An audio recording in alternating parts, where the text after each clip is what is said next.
Beans, beans, the musical fruit. The more you eat, the more you toot.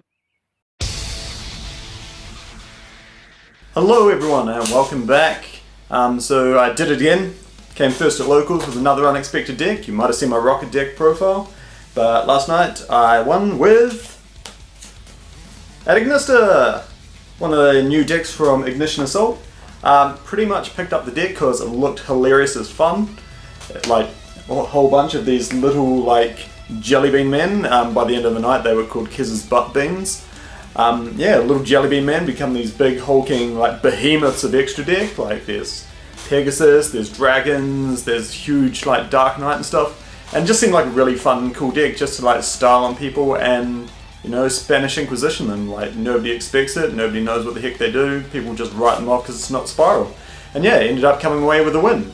It was our top 8 for our 8-week league. So pretty much 8 hobby leagues. Top 8 people with best records make it to the top 8, and then it becomes knockout. And yeah, I fought my way through 2-0 Orchist, a 2-0 Orchist in the finals. Fought my way through Hero deck as well. That was kind of hard because we're both sort of OTK-ish style decks. And also, what was the third deck? Dinosaurs. He kind of should have won that one. But I'll go through the list and then I'll explain what the deck is. You can start off with one of your main guys. 3 Achichi.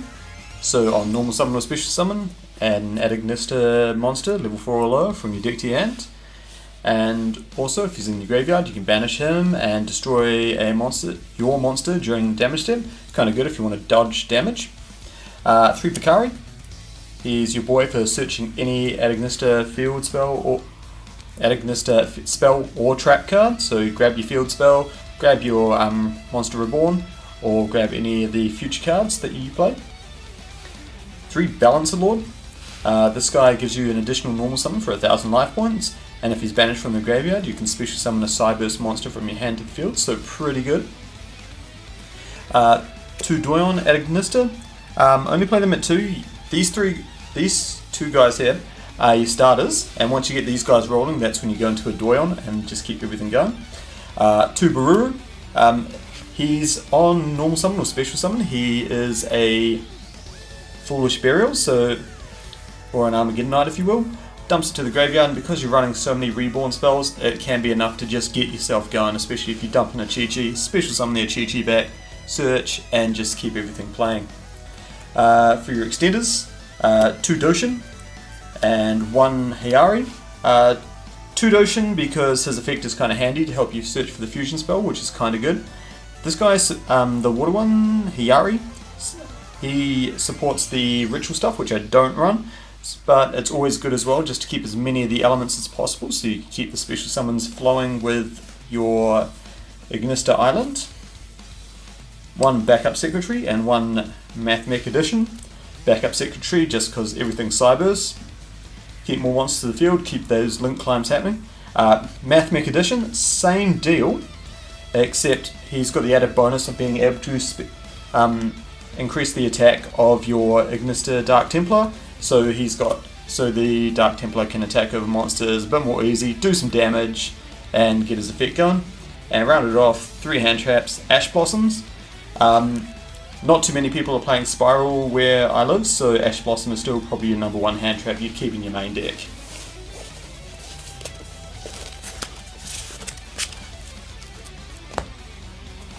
Cool. And then 3 Cyanate Mining. 3 Cyanate Mining because, yep, it's a spell that searches any of your Cyburst cards just for a short discard, so that's nice. 3 Ignista Island. Absolutely crucial to you keeping everything flowing and going. If you see this and you see either Picari or a Chi-Chi as well, you pretty much win the game outside of like some massive disruption from your opponent. Terraforming, because as I said, this is important, into your field spell. 3 Idol Reborn, searchable monster reborn off Picari. Plus as well, you can recover, it can help you recover some of your AI spell or trap cards, so it's pretty good there. It's also a quick play as well, so you can, if your players do get stopped somehow, you can just set that, reborn something on your opponent's turn to chump block, but it can also set off your other antagonist extra deck monster effects. 3 called by the graves. So I sort of played this thinking that you're going to need disruption to stop your opponents like hand traps and stuff, but they seems to be pulling away from that, and usually with a decent hand that you can just play through like an Ash Blossom anyway. But so this may come out, but at the moment it's still in the main deck because I'm still playing in 2019. Next 4 slots are just sort of like my one-off spells. They're pretty much, these could be like any combination of them. I love Fusion. This thing single-handedly won me a game against Orchist because it uses your opponent's link monsters to fusion summon if you use an antagonist monster. So he went for the standard play with IP and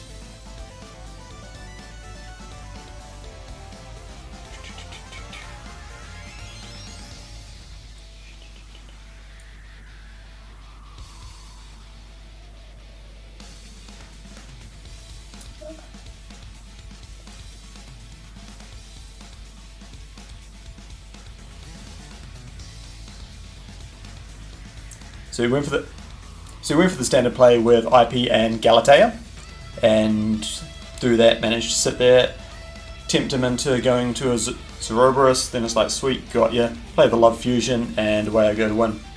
Monster Reborn, because yeah, we like to keep monsters on the board. It can help you top deck your way if they break your board. Top deck your way out. 1 Lightning Storm. I only own 1.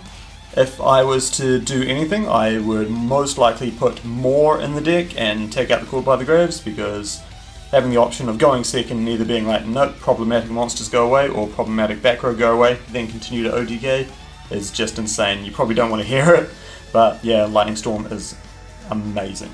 And last spot is a Foolish Burial of Goods. Kind of acts like a second terraforming as well, because if Antagonist Island is in your graveyard, you can banish a Antagonist monster to set it back to the field, and you can activate it and just keep the combos flowing. So it kind of acts like second terraforming, and it just helps you get to Island quicker.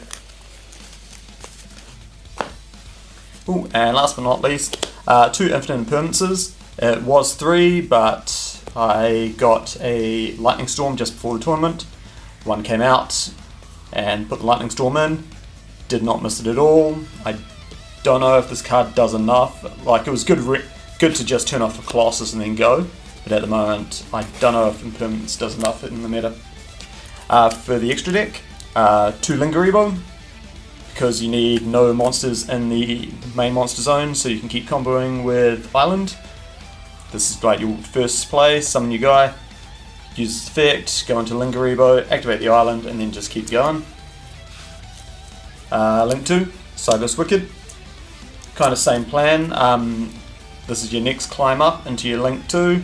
Use the island, special summon to a pointer, banish a Cybus monster like your Balanced Lord from the graveyard, search for the Baruru, the green Cybus tuner, and then away you go, and then you can use instead of using the island to special summon Baruru, you can use the Balanced Lord on banish. 2 Dark Templar, the absolute king of the deck.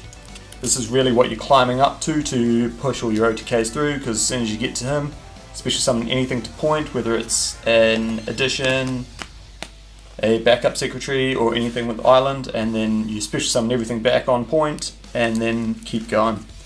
For my synchros, because I played 2 Barurus and Wicked, played Pegasus, and I also played Cyber's Quantum Dragon. Pegasus is really good, destroys spells and traps up to the number of Ignistas you control, and the effect in graveyard, if any card on your field is destroyed while he's in the graveyard, you can simply banish it from your graveyard at the time it's destroyed and spin a card that your opponent controls back to the deck, so that's really cool. Cyber's Quantum Dragon, Cyber's level 7 Synchro. It can bounce problematic monsters and then go in for a second attack, so it just helps facilitate OTKs. Probably the second most important one in your extra deck, other than Dark Templar, is Light Dragon Antagonista. Generic rank 4, protects your monsters from destruction, destroys monsters itself up to the number of Antagonistas you control, and also if your one of your other Cyburst monsters does damage to your opponent, you can special summon back a Cyburst linked monster to the field. So bring back a Dark Templar, keep swinging, or you can bring back other big stuff like your Fire Phoenix antagonist. Never used him, so don't really have too much to say on that. Transcode Talker, really good. If you open sort of awkwardly, you can go up to Wicked into Transcode Talker, bring back this Wicked on point after using the island, and then that's your Dark Templar and away you go. Underclock Taker, he didn't come up either, but he seemed good in theory because he's a Link 2 Cyburst monster that can help Dark Templar and your other monsters get over stuff, because they sort of cap out at about 2300 attack and you're meant to use Light Dragon to do everything, but yeah, it's kind of good in theory because I run the fusion spell. Earth Golem Antagonist effect, he can help you knock over stuff pretty quickly because he gains attack, and also when he dies in battle you can special summon any Cyburst monster back to the field and you can just keep going. Last two, the big boys. Avramax, he is really super good. Really super good. He is your sort of go-to link forward because he helps protect all your other stuff from being attacked because they are kind of small and stuff. And then he can just be really big and destroyed. So getting out either Lingaribo and Avramax, so Lingaribo can protect Avramax from like impermanence, or Light Dragon and Avramax, so suddenly he is untargetable and he can't be destroyed because you're going to protect it with Light Dragon Antagonist. And lastly, the big boy himself, Firewall Dark Dragon Dark Fluid, single-handedly won me games. Although they were sort of awkward hands. So they were awkward in the sense that I couldn't really combo that far, but you could at least get like this guy and this guy in the graveyard, or this guy and this guy in the graveyard, summon him with 2 tokens, and suddenly your opponent's like, oh crap, there's a 3000 guy out there that's going to get huge in the battle phase, but he can also knock off 2 monster effects, so sometimes that can be enough to carry you. And yeah, he unlike some people thought, he is not like a Appaloosa. If you negate his effect, he doesn't lose, his attack doesn't drop to 0, he stays at 3000 because that's what printed on the card. So well done, Lucas. And yeah, side decks I don't think are that really relevant because you tend to build them for what you expect at the tournament. So I wasn't expecting too much Spiral. There was definitely still going to be more of an Orcus and Thunder Dragons where I live, so that's what I built accordingly for. That's why I cited 1 Pancratops, 3 Artifact Lancia, 3 Evenly Matched, 3 Dark Rule No More. There was 3 Drawn Lockbirds, but I've loaned them out already for a regional tomorrow, and 2 Solemn Judgments, just for if you're going first. It's just like, oh yep, set up a Dark Fluid or a board of monsters like an Avramax and stuff, sit behind Solemn Judgment as well, just to make sure it does, okay? This is the deck. Thank you very much for watching. It's incredibly fun to play. I love seeing these little guys just power up into these huge hulking behemoths in your extra deck. And yeah, it really takes a lot of people surprised as well. That's pretty much, that's how I was sort of winning today, because people were just like, yeah, okay, yeah, you keep going, but what's this really equating to? Oh, right, I'm dead. So yeah, when more people catch on that this is the weak point, the choke point is keeping this on the field, then yeah, this deck may have a bit of difficulty, but in the meantime, yeah, go out and build this. This thing is absolutely hilarious to see, like little colourful beans just jumping about and becoming these things. Anyway, thanks for watching everyone, and take care, alright? Cheers.